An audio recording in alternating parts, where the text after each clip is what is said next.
Eu queria começar perguntando, puxando esse tempo em que nós nos conhecemos, quando você tinha acabado de publicar a biografia do Rodolfo Teófilo, A Púrpura e a Peste, né, que foi o primeiro, se eu não me engano, o primeiro trabalho biográfico, e perguntar, Líria, como foi que das redações e desse começo no Diário do Nordeste surgiu o interesse por escrever, reescrever a vida das pessoas. Bom, alô, boa noite a todos, boa noite a todas. É um prazer enorme estar aqui, principalmente ao lado de Socorro, minha querida amiga. Eu 21 anos já, Socorro. 21 anos. Uau! Por isso que eu estou ficando careca e grisalho, porque o tempo passa. Você continua maravilhosa, né? Igual ao lançamento do livro, há 21 anos, a mesma coisa. Eu olho as fotos e vejo que está igual. Bom, quando me pediram, né, para fazer esse lançamento aqui na Unifor, eu adorei a ideia e fiz questão de que esse lançamento fosse revestido dessa informalidade, né? A informalidade que era a marca registrada. Eu me permito, inclusive, chamá-lo de Edson, porque ao longo do processo de pesquisa e de investigação, me tornei íntimo de Edson. Então, esse homem singular, e de fato, Socorro, como bem lembrou o cerimonial, e agora a tua pergunta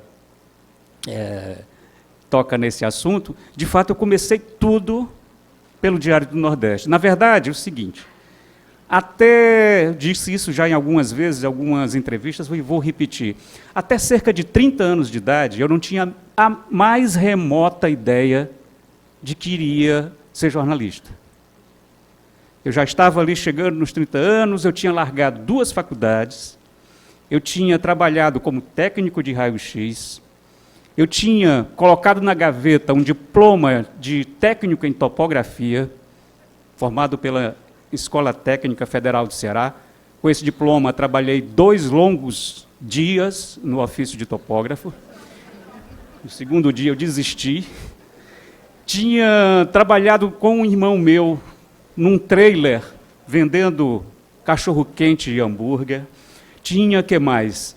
Tinha sido balconista de uma loja do meu cunhado de motocicletas, de peças de motocicletas, ou seja, uma vida absolutamente errática e que parecia ir para lugar nenhum. E comecei a dar aula nos colégios de periferia de Fortaleza. Tinha abandonado a faculdade de filosofia e a faculdade de letras. E comecei a dar aula, sempre gostei de escrever, sempre gostei de ler, comecei a dar aula de redação e literatura. E também de história. Sempre foram as minhas áreas, aula em pequenos colégios. Até que um amigo professor disse, tem uma vaga de revisor lá no Diário do Nordeste. Por que você não se candidata? E eu disse, revisor, o que é isso? Hoje em dia o revisor não existe mais praticamente nos jornais, mas revisor era aquele sujeito que, uma vez os jornalistas terem escrito o texto, ele ia lá e corrigia, fazia as necessárias correções antes da publicação.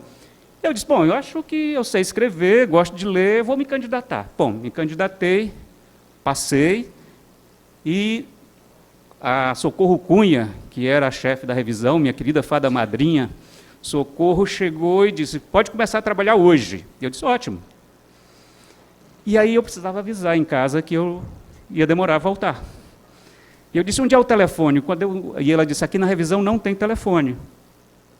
Exatamente para que os revisores se concentrem no seu ofício. Mas aqui na frente é a redação, e lá tem um monte de telefone, você pode usar qualquer um. Eu me lembro como se fosse hoje, no dia que eu abro a porta da redação e vi a mais deliciosa das bagunças que eu já tinha visto em toda a minha vida.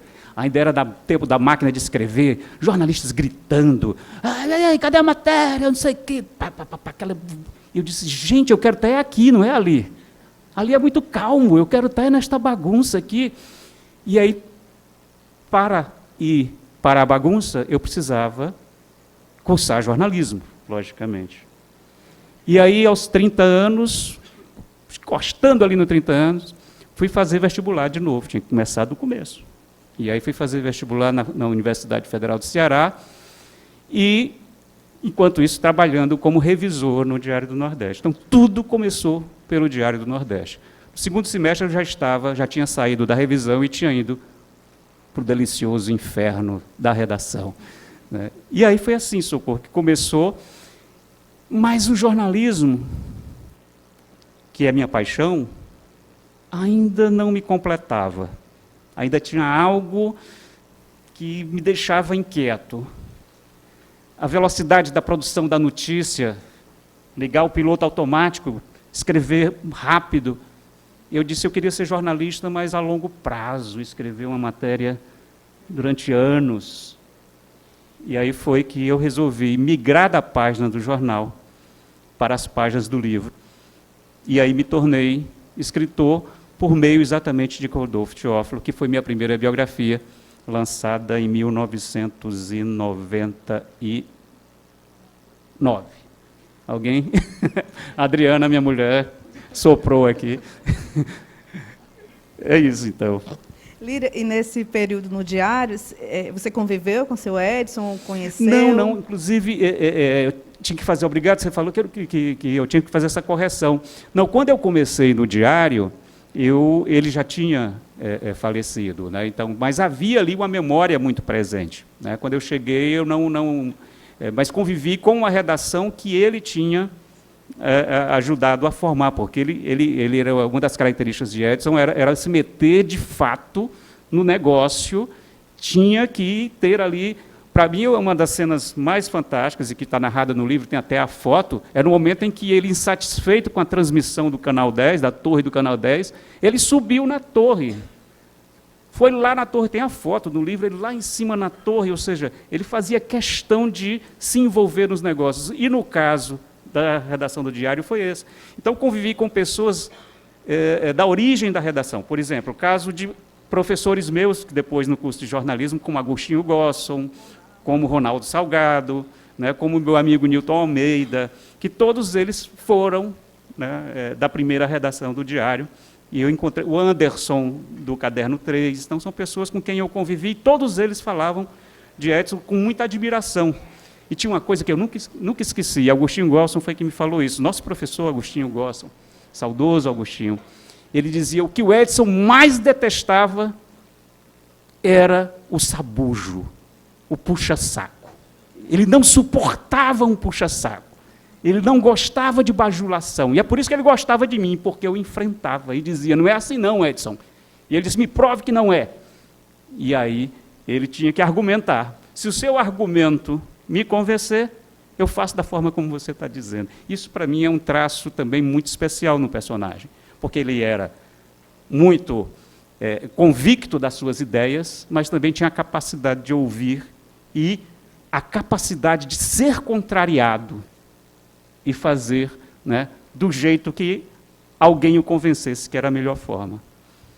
E eu acho também que um talento de saber reunir as pessoas certas. Ah, né? sim, montar equipes. Essa equipe que iniciou o Diário do Nordeste, mais especificamente nesse tema, esse grupo de professores, esse grupo de jornalistas, eles foram para a universidade, formaram uma geração de jornalistas, foram nossos professores, na época da Adriana, de outras pessoas que estão aqui, e é um grupo de... O Agostinho Gosson era um jornalista ético, aprofundado, sério, esse time inteiro, o Ronaldo, todas as pessoas que você citou. Então, ele tinha também essa sagacidade e um pouco de intuição, talvez, de reunir as pessoas certas para começar as suas empreitadas, né, as suas aventuras. Antes de começar, eu estava conversando com a Lenise, falando que se a vida dele, se esse livro virasse um filme ou uma série da Netflix, eu acho que tinha que abrir com essa cena dele subindo na antena e identificando qual era o problema, né, porque, além disso, ele descobriu qual era o problema da transmissão.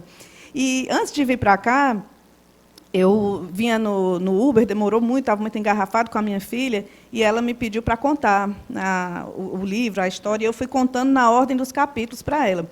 O motorista estava ouvindo música quando a gente entrou, e ele baixou o som. E ele veio lá da Praia de Iracema, onde eu moro, até aqui, calado.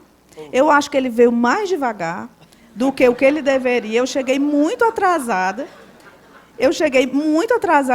Para o horário que eu tinha marcado, porque eu acho que eu tenho a impressão que ele estava vindo mais devagar, e eu vim contando, e aí algumas coisas a gente ria, e eu notava que ele ria também, discretamente. Quando a gente chegou, que ele entrou no estacionamento, que ele foi encerrar a corrida, ele disse assim, muito boa essa história que a senhora contou, viu, desse homem aí, viu? Muito boa, viu, esse homem aí, viu? Gostei, viu? Aí eu disse, é o seu Edson Queiroz que fundou isso aqui. Muito bom isso aí, viu? Gostei. Gostei mesmo aí da história desse homem aí, viu? Um rapaz de, sei lá, 20 e poucos anos, né, motorista, ouviu a história e se encantou. Então, eu fiquei pensando muito na importância desse livro para a juventude. As pessoas que conviveram com ele, a família, vão se rever, se reencontrar, mas os jovens que conhecem o nome pelas placas vão encontrar aqui um homem que foi uma criança, né? O livro, a gente sabe o final, a gente sabe o que ele construiu, a gente sabe quem foi e a gente lê sem conseguir parar pelo seu talento de organizar os capítulos, porque, veja, se existe uma vida inteira para se contar, você pode começar contando essa vida por vários lugares. Você pode começar contando essa vida por uma cena emblemática, pode começar contando essa vida pelo final. Nas biografias começam de várias maneiras. A sua decisão foi fazer uma biografia em ordem cronológica e foi genial, porque, inclusive, isso é um truque do Gabriel Garcia Marques no Crônica de uma Morte Anunciada. A gente sabe o que ele construiu, quem ele foi, tudo que aconteceu. E, por isso mesmo, é impossível parar de ler.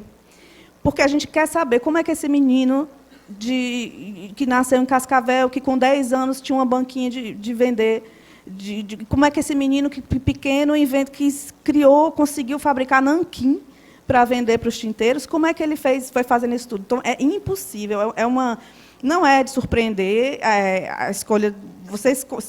Para mim, você é o maior biógrafo do Brasil, e para falar do seu Edson tinha que ser você mesmo. E o livro, assim, para quem, acho que a maioria não leu ainda, eu quero logo avisar que vocês cancelem todos os compromissos quando vocês começarem, porque não vai dar para parar, é muito impressionante, é muito fluido. E, pensando na juventude, eu queria te perguntar isso. Quando você terminou e foi acompanhando essa vida, essas histórias e essa perseverança, ficou para ti alguma coisa? O que é que ficou de mais marcante dele, de toda essa personalidade tão complexa e brilhante? Primeiro, eu queria dizer que isso partindo de uma escritora do porte de Socorro, professora de narrativa, para mim é melhor do que os 4 jabutis, tá? É meu 5º jabuti, pelo menos. Mas, de fato, quando eu escrevo, Socorro, eu não gosto, jamais escreveria qualquer livro, ou muito menos uma biografia, com um tom relatorial, né? Edson Queiroz nasceu no dia tal, de tal, de tal, na cidade de Cascavel, papapá, estudou, não sei o quê. Ninguém vai ler um livro desse. Ninguém se interessa por uma narrativa burocrática. Quando eu mergulho nos documentos, quando eu começo uma investigação biográfica, eu sempre penso, primeiro, como é que essa história vai ser contada e como é que ela vai chegar ao meu leitor. Eu fico muito preocupado sempre com a recepção, ou seja, como é que esse livro vai ser lido. Então, no caso do Edson Queiroz, eu tinha tudo o que o biógrafo quer. Eu tinha um personagem extraordinário, que começa, filho do Genésio, um mascate, né, que colocava a sua mercadoria no lombo de um jumento para vender e fazer o caminho da estrada que ligava Aracati à Fortaleza, e um menino que começa a inventar formas de se destacar e de fazer os próprios pequenos negócios. Eu disse, esse é o personagem. Então, essa narrativa, e Gabriel Garcia Marques, nosso mestre, né, dizia muito bem, ou seja, nós sabemos, na biografia todo mundo sabe o que aconteceu. Todo mundo sabe que Edson Queiroz fundou o grupo Edson Queiroz, fundou isso, fundou aquilo, fundou tantas empresas. Isso todo mundo sabe. A biografia tem que fazer o leitor entrar no livro. A biografia tem que fazer o leitor ver o que o personagem está vendo. Isso não é um exercício de mediunidade. Isso é...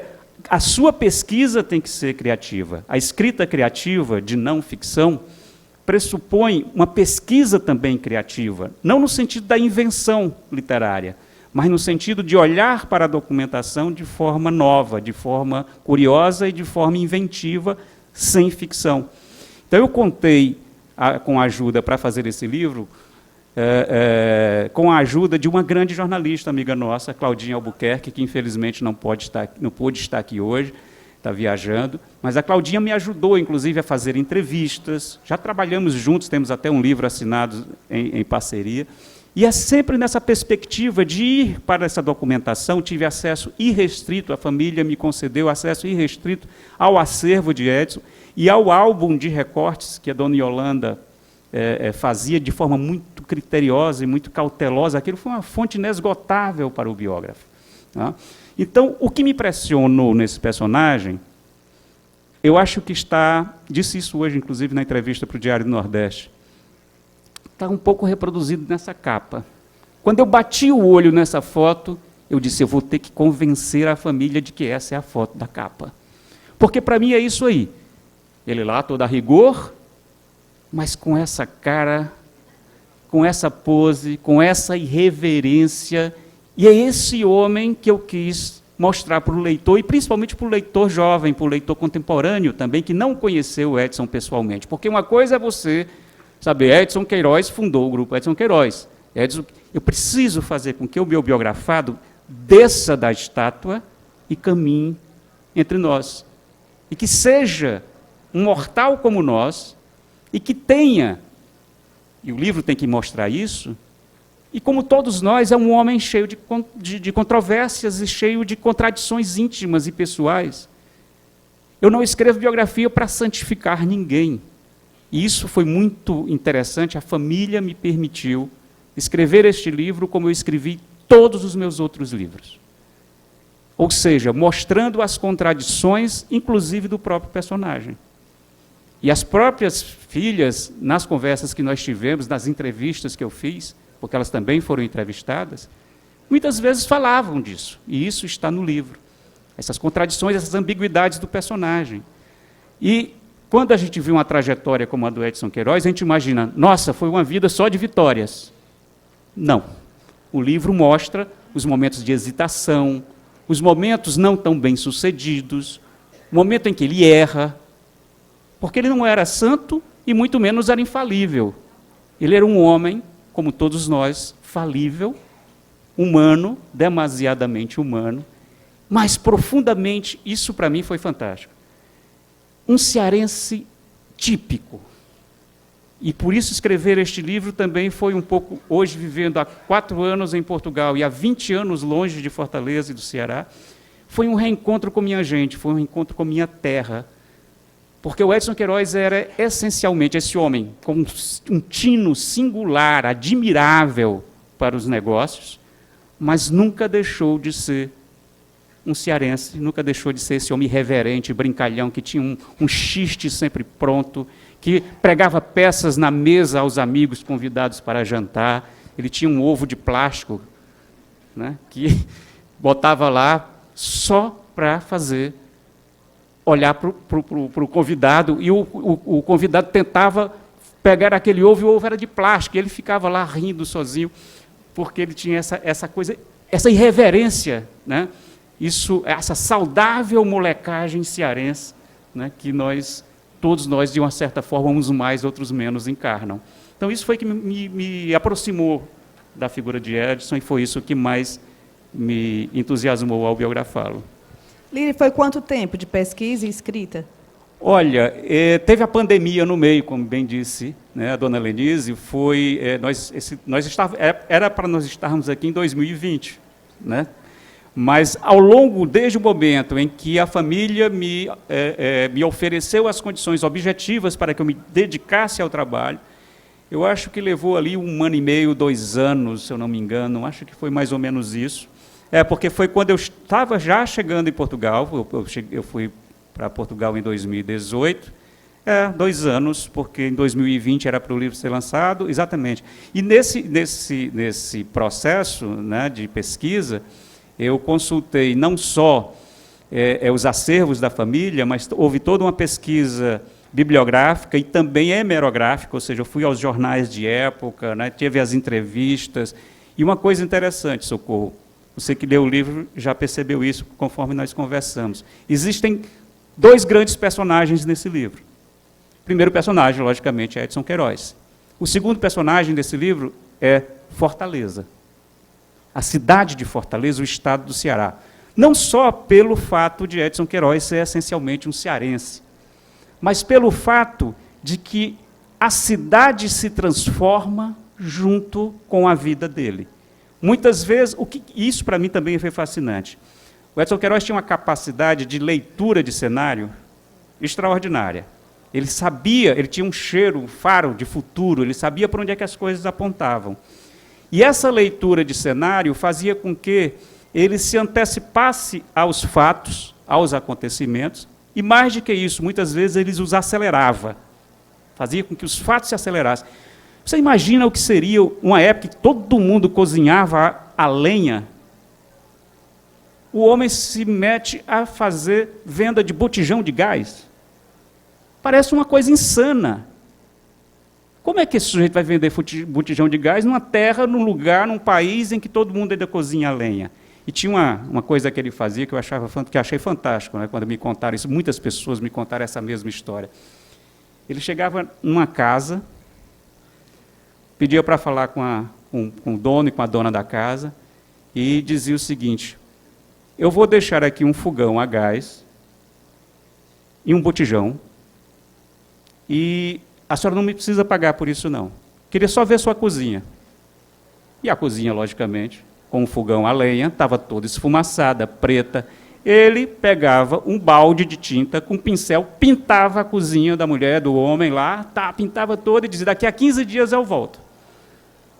15 dias depois ele voltava: está satisfeita? Claro, olha a minha cozinha como está linda.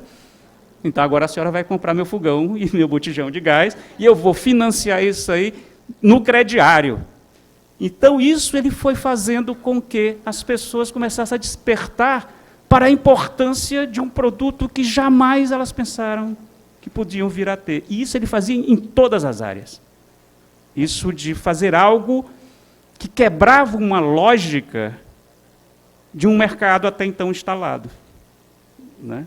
Que quebrava, inclusive, as regras dos manuais de administração. Ele contrariava todos os manuais de administração e apostava em algo, né, que era absolutamente inusitado, às vezes parecia, inclusive, maluquice, como era o caso, né, do gás butano.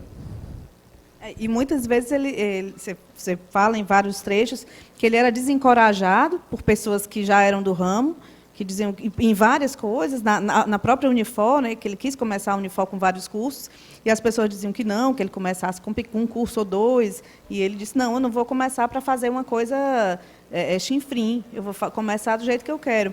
E uma cena que me emocionou muito, e como professora da Unifor e apaixonada por esse campus, é essa relação dele com o campus, ele plantando a árvore, o pau-brasil, e um depoimento que você transcreveu dele dizendo: eu quero ver isso aqui cheio de jovens, conversando e andando por aqui, e esse senso de coletividade, né, de criar uma universidade para preparar as pessoas para que o Estado crescesse, pela necessidade de preparação, de educação, para que o Estado pudesse crescer. Eu acho que tem 3 palavras-chave assim, no livro, na vida dele, da forma como você contou, que são o otimismo, né, essa alegria, fazer as coisas sempre com alegria, né? Tem cenas muito divertidas de como ele acompanhava as obras, como ele se relacionava com os funcionários. Eu não vou dar muito spoiler, mas são cenas muito boas. Então, esse otimismo, essa alegria é presente em tudo. É a sensação na leitura do livro que alguém que trabalhava realizando sonhos e seguindo missões. Nesse momento, a minha missão é essa. E sempre com um senso de coletividade. Então, eu acho que é o otimismo, a perseverança, porque, como você falou, não é uma história linear, não é uma história de sucesso linear, que começa e vai sem percalços, né? São muitos percalços, alguns percalços são graves, são difíceis, parecem até intransponíveis, isso é um momento de tensão do livro. E esse senso de coletividade permanente que ele teve nas suas tomadas de decisões. Então, diante eu acho que desses 3 pilares assim, desse homem que você descobriu na pesquisa, eu queria te perguntar o que é que foi mais difícil do processo, talvez de questões logísticas, ou até mesmo de coisas que você não conseguiu encontrar, enfim, e quais foram as coisas que mais te surpreenderam, as surpresas. Olha, uma das coisas que eu acho que o livro trabalha e mostra de uma forma muito clara, porque isso está claro na trajetória dele, é que Edson Queiroz era um empresário muito moderno para o seu tempo, né? Pelo fato dele saber antecipar esses cenários. Ele tinha a consciência de que nós só chegaríamos a um estágio de desenvolvimento econômico se o povo fosse educado, se o povo fosse qualificado, se fosse investido em educação. Então, ele não era aquele empresário que acha que só o lucro, que só o lucro interessa. Ele sabia que o Ceará só seria desenvolvido se apostasse em ciência e tecnologia. Quando ele monta a Unifor, isso aqui que nós estamos vendo, né, era essa crença que o movia. Ele dizia, o Ceará só vai sair da miséria, só vai sair do atraso, quando o Ceará investir em ciência e investir em tecnologia, investir em educação e qualificação, porque ele tinha dificuldades, muitas vezes, de conseguir quadros para as suas próprias empresas, que eram empresas que tinham um investimento alto em tecnologia, como o caso da distribuição do gás, como a comunicação, e ele sabia que não havia mão de obra ainda qualificada para atuar nesses setores. Então, ele apostava que a Unifor fosse esse celeiro de talentos para fazer com que o desenvolvimento do Ceará fosse acelerado. E tinha uma outra coisa que eu acho impressionante na trajetória do Edson Queiroz, é que, pelo fato do pai dele ter começado ali com uma lojinha na Governador Sampaio, né, vendendo secos e molhados, e depois depois sendo um grande comerciante de açúcar, ele sabia que havia uma diferença entre a origem dele e a maioria da origem da sociedade em que ele passou a conviver.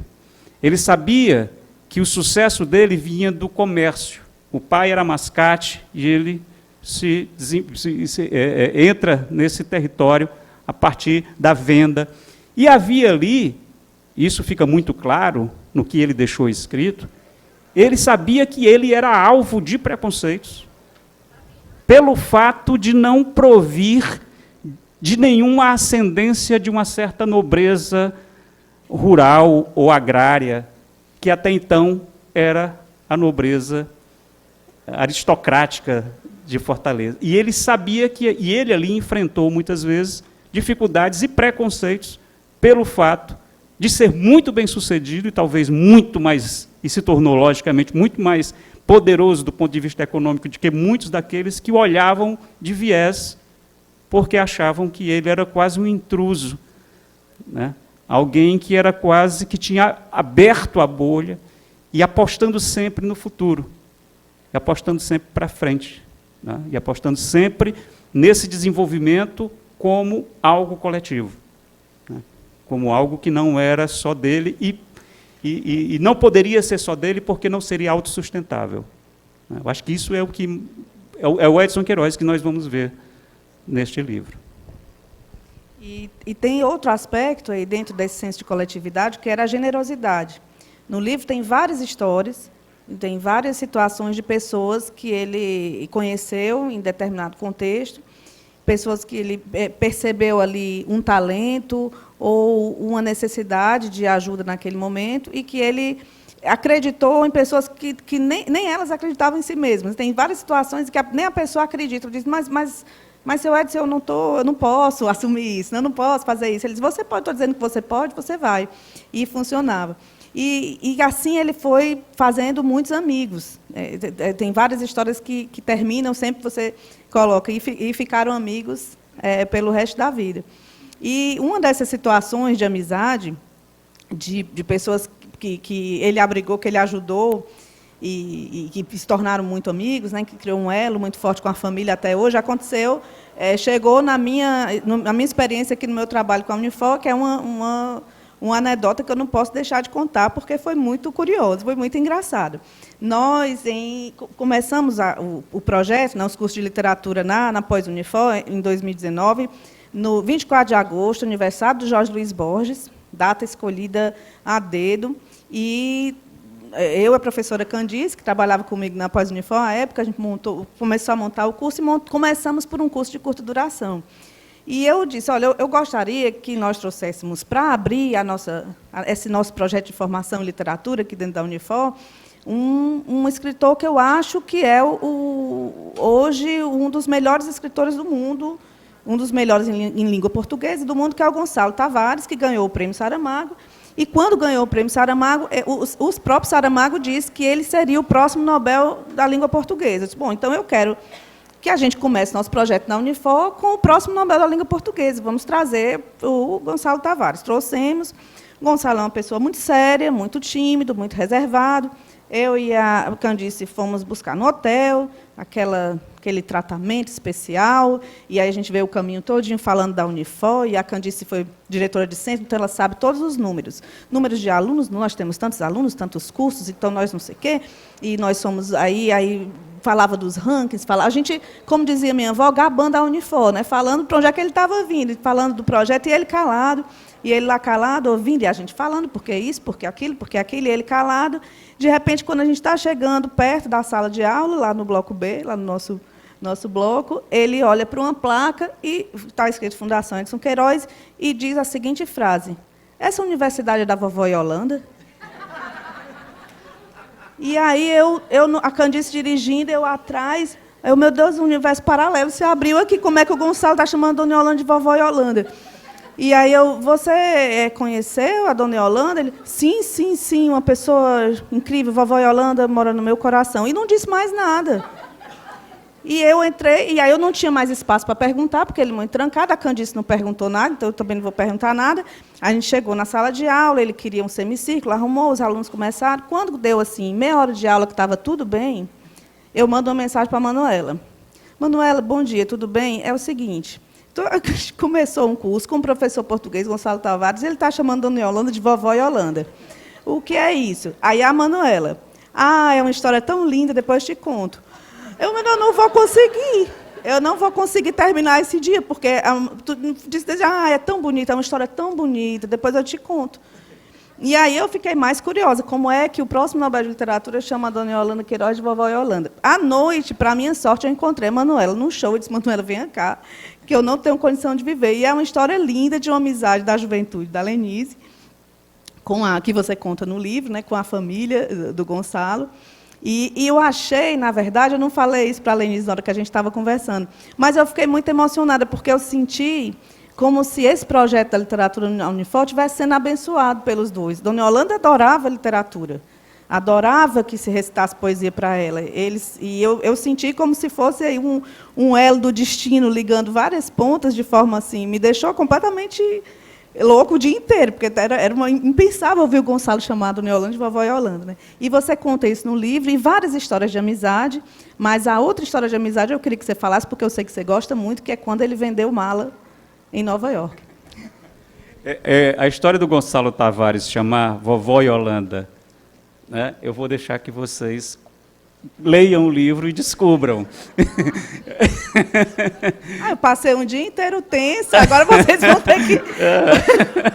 agora vocês vão ter que viver essa emoção. Mas não é um spoiler, mas só uma dica do que é isso, só cena do próximo capítulo, parte exatamente desse espírito de generosidade, dele acolher pessoas que, em determinado momento, estavam vivendo uma situação difícil, complicada, tensa, e ele recebe essas pessoas, e essas pessoas passam a entrar na vida dele, né, e passam a se tornar da família dele. E, no caso do Gonçalo Tavares, o que aconteceu foi... Leiam no livro. Não, para deixar mais suspense ainda... Para piorar a situação, dos momentos principais dessa história está num telegrama com 2 palavras: Feliz aniversário. Aí ninguém vai resistir. Vamos comprar o livro, vamos ler o livro. Vamos sair daqui do auditório antes de terminar. Pois é, mas essa história realmente é fantástica. A das malas que eu te perguntei. Sim, a das malas. Essa é uma das minhas favoritas. É a história que todo mundo que conheceu Edson Queiroz sabe. Todo mundo conta, mas eu tive que contar também, né? Porque eu acho essa deliciosa. Quem não conhece vai saber agora. A Dona Yolanda sofreu um acidente de automóvel, um acidente automobilístico, e teve que submeter a um tratamento médico. Edson Queiroz leva Dona Yolanda para os Estados Unidos, e ela é internada, e ele fica no hotel, visitando a Dona Yolanda diariamente, tal, mas é Edson Queiroz, é Edson Queiroz. Um dia ele passa diante de uma loja, né, e vê lá umas malas cheias de poeira, um negócio maltratado. Ele fica lá olhando e passa um cliente e pergunta para ele, quanto é a mala? O cara achou que ele trabalhava e ele disse, ok, $12.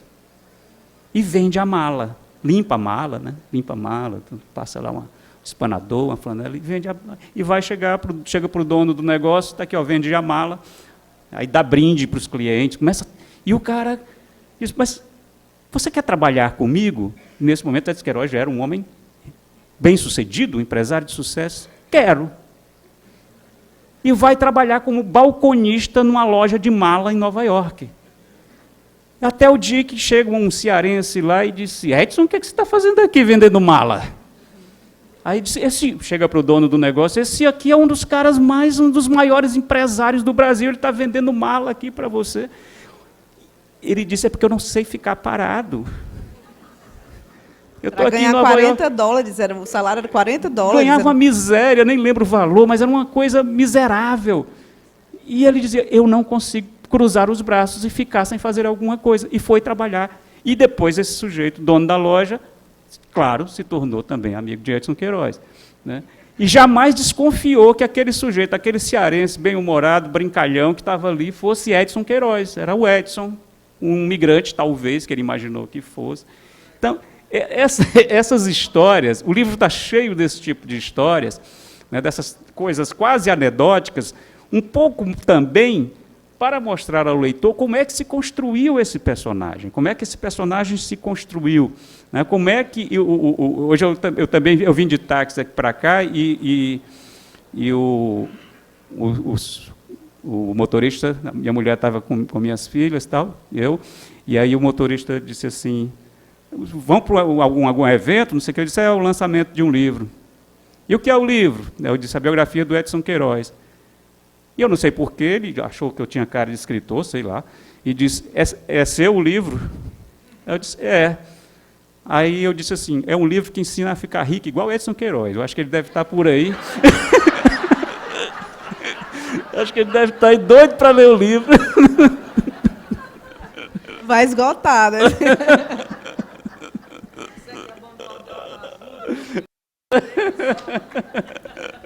Olha, mas de certa forma é de autoajuda, porque tem umas frases que de encorajamento, tem uma que ele fala assim, que quanto maior o risco, quanto maior o risco de alguma coisa, maior eu não lembro qual é a palavra que você usou, mas quanto maior o risco, maior o mérito que você vai receber, né? Então, o tempo inteiro o livro prova isso. As coisas vão num crescente, assim, parece... É tão curioso, Líria, porque é tudo real, é tudo dos documentos, dos depoimentos, mas é um roteiro... Sim. Se fosse ficção, né, se fosse, vamos inventar aqui a história de um homem incrível. Parece que ela segue as regras do manual de roteiro, porque o roteiro de cinema diz as complicações, as histórias têm que trazer complicações progressivas. As coisas têm que, para que o leitor fique atento, o espectador fique atento, as coisas precisam ir complicando cada vez mais, as dificuldades têm que ser maiores e a transposição dessas dificuldades vão se tornando cada vez mais valiosas. E a história dele parece um roteiro pronto de ficção. Obviamente que a história que eu estou lendo é uma história que você reorganizou, né? É pegar uma série de documentos, entrevistas de pessoas falando de uma pessoa e recriar com palavras. Porque o recurso aqui, tirando as duas seleções de fotos incríveis do livro, mas é recriar um homem com palavras. Seu instrumento foi a palavra. Isso é uma coisa muito bonita do trabalho do biógrafo. E acho também muito bonito que você tenha começado a dar cursos sobre a arte da biografia, da não-ficção. Inclusive, vai ter um curso aqui na semana que vem com Líria Neto na Unifor. Temos... Quem quiser está com grande risco de não conseguir mais vaga, porque a gente teve uma procura muito grande, as pessoas muito interessadas, então acho que, inclusive, você deveria ficar nosso parceiro aqui, fazer mais cursos e estimular as pessoas a continuar escrevendo as histórias das vidas dos grandes homens, das grandes mulheres, que a gente precisa dessa inspiração, né? Eu acho que, por isso que eu acho que algumas coisas no livro é autoajuda, porque encoraja a ter coragem, nos faz recobrar a coragem, a esperança no momento que a gente precisa tanto. Né? Eu acho que, inclusive, o curso fazer um merchandise aqui, né? Claro, é para isso mesmo que eu falei. Agora eu falo, tu continua. O curso chama Arte da Biografia, exatamente por isso. A Arte da Biografia, como escrever histórias de vida, que eu vou ministrar a partir de segunda-feira até sexta-feira, um curso que eu já fiz antes na Universidade do Porto, lá em Portugal. Fiz uma versão online e agora, a convite da Unifor, vou fazer este curso aqui em Fortaleza, primeira vez no Brasil presencial. Né, e eu acho que estamos conversando, isso pode vir a ter outros desdobramentos, outras edições, soube que a procura tem sido interessante, mas a biografia é exatamente isso, Socorro. A partir de documentos aparentemente mortos, construir a narrativa de um homem vivo. É trazer este homem de volta à vida. Né, é conviver com ele, é rir com ele, é sofrer com ele, né, é entender como é que esse homem viveu. E a biografia tem essa... por isso que eu digo que a escrita criativa de não ficção pressupõe essa pesquisa criativa. Como olhar para os documentos, como olhar para os recortes de Dona Yolanda e entender, primeiro, como é que aquele acervo, como é que aquele arquivo foi sendo construído. Que sentimento era aquele que fazia com que ela cortasse cada notícia sobre ele e colasse naquelas páginas. Não? Então, é tentar, por trás desse tipo de gesto, trazer este homem de volta à vida. Não, repito, não para santificá-lo, não para beatificá-lo, né? E nem muito menos para demonizá-lo, mas para entender o homem e as suas circunstâncias, entender de que modo essa vida foi sendo construída. E, claro, que a cumplicidade deste trabalho, a cumplicidade desse processo da escrita biográfica, pressupõe um diálogo permanente com o biografado. Tem horas que você se irrita com o biografado, você briga com ele. Tem horas que eu digo, Edson, não faz isso, porque isso vai dar errado, cara, não investe nesse negócio de loteria. Aí, bum, dá errado. Isso eu te avisei. Então, esse processo, o biografado entra na vida do biógrafo. Né? Você está escrevendo uma vida e, ao mesmo tempo, é como se essa vida estivesse se desenrolando à tua vista e você tem a vantagem de uma visão retrospectiva do passado, de saber o que já aconteceu e, ao mesmo tempo, fazer de conta que não sabe o que aconteceu, criar um pacto de veracidade com o leitor, para o leitor ir descobrindo aos poucos. Você não pode dizer já no primeiro parágrafo o que aconteceu. O negócio de loteria deu errado. Edson se meteu com loteria, deu errado. Não tem graça. O leitor tem que perceber como foi isso, quais foram os percalços, e entender que daquilo ele também tirou uma lição. E a questão do risco, eu acho fantástica, né? Porque qual foi o pulo do gato do Edson Queiroz? Foi na Segunda Guerra Mundial, né? Em que ele viu, numa situação de crise mundial, a oportunidade que precisava para dizer, aqui que eu vou. Quando os submarinos alemães estavam bombardeando os navios brasileiros, impedindo o comércio marítimo, o Edson teve uma sacação. É aqui. Em vez de embarcar, o açúcar vinha todo por mar. Então, por grandes navios, nos porões dos grandes navios. E aí faltou açúcar, faltou uma série de outros produtos. Mas o Edson disse, é no açúcar e eu sei o que é que eu vou fazer. E recomendou ao pai, Genésio, em vez de fretar grandes navios, porque os seguros estão lá em cima pelo risco que pressupõe o transporte marítimo, vamos fazer com pequenos barcos. Barcos pequenininhos, até com jangada, se for necessário. Porque isso aí o submarino não vai levar em consideração e vai deixar para lá. E aí os pequenos barcos começaram a abastecer Fortaleza de açúcar, e o pai de Edson, Genésio, aquele homem mascate, lá de Cascavel, se torna o rei do açúcar.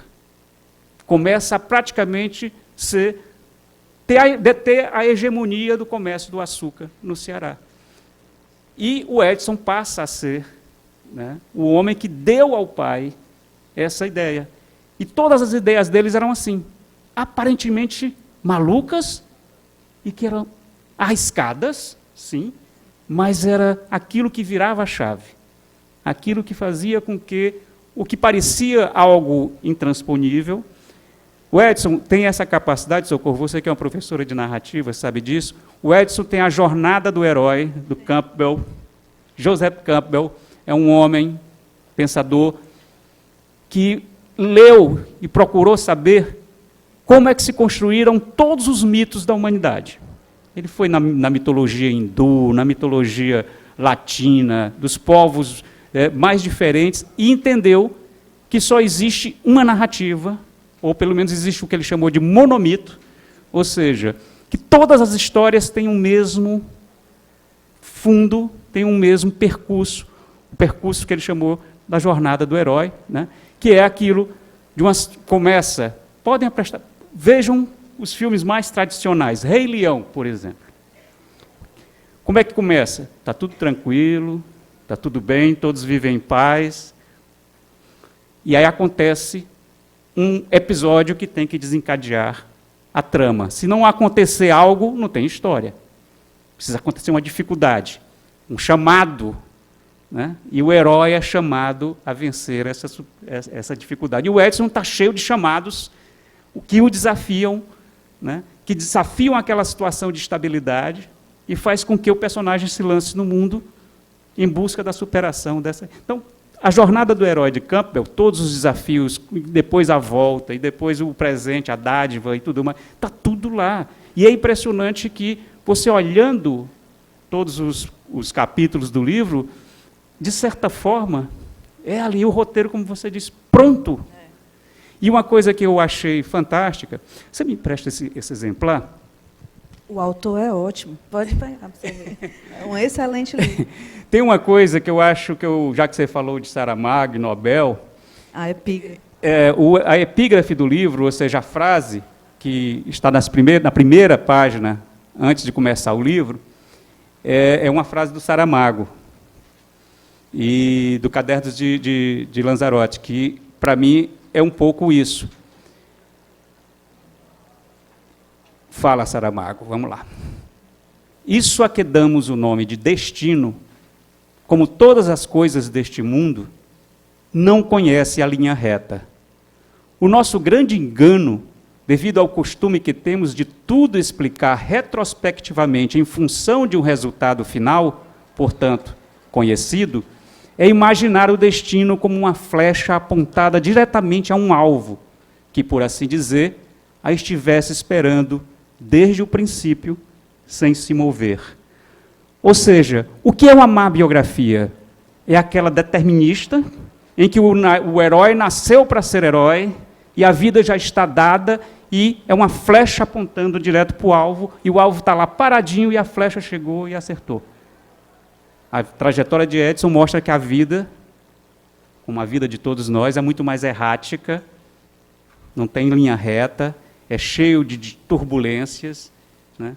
E para a seta atingir o alvo, ela percorre, na verdade, um caminho tortuoso, né? Que nada está pronto desde a partida, né? Então, eu acho que essa epígrafe de Saramago é um pouco essa história de Edson Queiroz.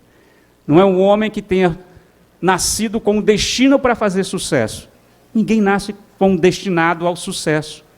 Há muito envolvimento, há muita luta, há muita disputa, há muito talento, há muita força, tem que gastar muita energia, porque senão esse destino não chega. Essa seta não chega ao seu alvo.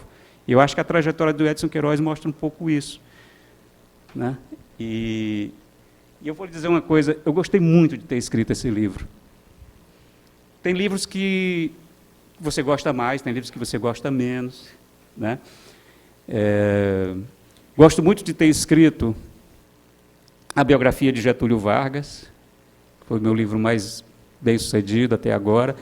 Gostei muito de ter escrito a biografia de Padre Cícero. Eu, antes da biografia de Padre Cícero, nascido no litoral, homem nascido no meio urbano, fui pesquisar sobre Padre Cícero munido de todos os meus preconceitos de homem urbano, né? E me deparei com determinadas coisas inexplicáveis, aí, eu que não sou exatamente um homem religioso, fui confrontado muitas vezes com os meus próprios preconceitos. E no caso do Edson Queiroz, eu acho que porque o livro acaba por transformar o biógrafo, né?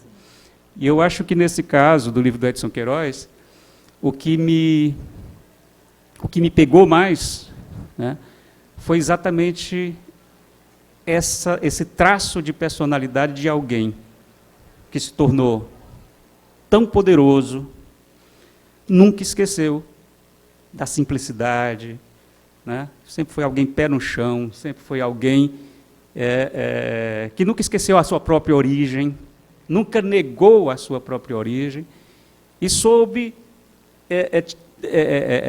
conviver com o que construiu de uma forma muito simples, ao ponto de sentar na fábrica com os operários e comer da mesma marmita, do mesmo arroz, do mesmo feijão. Comprar picolé. Comprar picolé, chupar picolé junto com os operários da fábrica, né?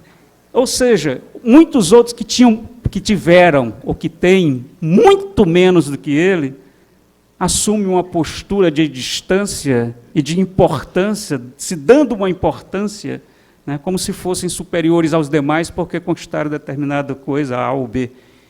E é por isso que essa foto, mais uma vez, para mim, é reveladora.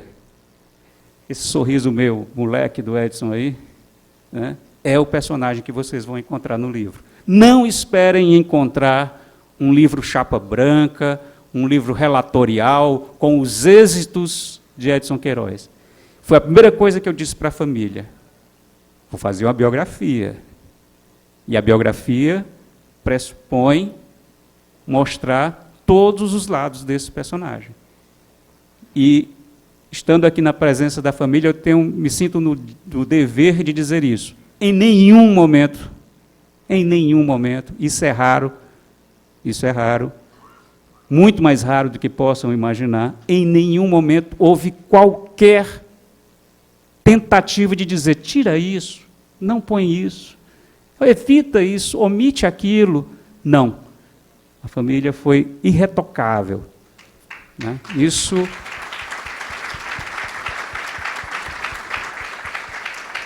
precisa ser dito, e eu acho, porque se não fosse assim, o meu nome não estaria neste livro. E se eu assino esse livro, é porque eu sou, e vou cometer uma pequena inconfidência. Não é a primeira vez que eu tento fazer biografias de empresários. E sempre dá problema. Sempre. A família encrenca com alguma coisa e o livro acaba não saindo. Então, assim, eu queria agradecer Dona Lenise, Dona Paula e Dona Renata, né, pelo fato de terem me dado absoluta liberdade para escrever esse livro. Lira, para encerrar nossa conversa, que está todo mundo ansioso para comprar o livro, pegar os autógrafos, conversar com a família, saber por que o Gonçalo chamava Dona Yolanda de Vovó Yolanda, e entre outras coisas, eu queria te dizer que você falou da jornada do herói, do Campbell, né? E uma das partes, para mim, mais comoventes é quando a Dona Yolanda diz, ao fim, né, a receber a notícia do acidente, que achava que aquilo nunca ia acontecer porque ele era o herói dela. E eu acho que a Dona Yolanda é uma personagem no livro muito importante, muito forte, muito bonita, principalmente porque tem um lado dele que talvez poucas pessoas saibam, né, talvez só os amigos íntimos, que é esse Edson romântico, que no aniversário de casamento mandava um buquê de flores de hora em hora, e fica difícil para os rapazes competirem, né, com um romantismo desse. Eu acho que fica até um incentivo. Esse homem romântico, eu acho que o pessoal vai cobrar depois. Eu fiquei muito impressionada, porque não são várias demonstrações, são vários textos românticos de declarações, e a presença dela, lendo os textos em inglês com ele, tarde da noite, na época do gás, ajudando ele com o inglês, lendo os textos em inglês, e essa presença doce e tranquila, e que soube fazer o que tinha que fazer em determinado momento, mas também soube reivindicar, no momento certo, as coisas que ela queria para ela e para os filhos. E eu acho que, além de Fortaleza, a Dona Yolanda é uma personagem muito importante nesse livro, e que ela aparece sempre com muita beleza e com muita doçura. Como você falou, é uma jornada de um herói que passa por muitos tipos de aventuras, e gostando e feliz. Aí eu queria só uma última pergunta. O que é que ficou para você, na sua vida, para a sua experiência, o que é que você aprendeu com esse senhor que virou seu amigo, que você chama de Edson? Olha, de fato, a história... Não existe boa narrativa se não tiver uma história de amor no meio, não é? Todo bom filme tem que ter uma história de amor, um romance. E tinha lá mais um ingrediente perfeito, né, que é a história de amor entre Edson e Yolanda. E o que eu acho fascinante é que o Edson, tendo nascido numa sociedade, como todos nós nascemos, numa sociedade patriarcal, machista, ele não poderia, homem do seu tempo, ter fugido a uma série de circunstâncias que o colocavam nessa posição, às vezes, patriarcal, machista. E a Dona Yolanda, de uma forma muito característica, foi transformando este homem. Foi fazendo com que aquele homem machista que proibia que ela lesse romances, que ela prosseguisse nos estudos, aos poucos ela foi dobrando e foi convencendo Edson, modernizando e abrindo a cabeça de Edson. Eu acho que, se você me pergunta o que ficou, eu acho que essa poderia ser uma boa resposta. Tentemos ler o livro com essa perspectiva de nós também nos abrirmos e nos despirmos de muitos preconceitos, né, que nós estamos, por vezes, condenados a reproduzir, porque achamos que nascemos numa sociedade machista e é por isso que somos machistas, e pronto, e acabou. O Edson foi sendo transformado por esse condão, né, de Yolanda. Eu acho que isso pode servir para todos nós, né? Não é porque nós nascemos numa sociedade patriarcal, machista, que nós teremos que reproduzir esse tipo de comportamento. Então, Yolanda é, sim, um personagem fundamental no livro, porque foi fundamental na vida dele. E eu acho que tentemos ler o livro nessa perspectiva. Uma biografia não é um livro de autoajuda, mas ela pode nos ajudar, né, a entender muito do que fomos, do que somos e para onde vamos chegar. O exemplo de Edson Queiroz, eu acho que é aquele de um homem que acreditava, principalmente, nessa possibilidade de transformação pessoal, e de que nenhuma transformação e nenhum sucesso é individual. O sucesso é coletivo, o êxito é coletivo, e não se chega a lugar nenhum com base no egoísmo, com base no próprio umbigo. Edson é o maior sintoma, é o maior sinal de que nós todos, aproveito inclusive que há tanta gente ilustre, todos nós temos que nos unir para a gente chegar em algum lugar. Então, assim, nesse momento, nós temos que dialogar, todos nós. E esse é o momento que se impõe a todos nós. Nos desarmemos. Conversemos a tentar chegar no outro, pelo menos a ouvir o outro, a fazer esse exercício de alteridade, ou seja, de tentar entender o mundo a partir do outro e respeitar profundamente todas as diferenças de classe, de gênero, do que for. É isso. Muito obrigado.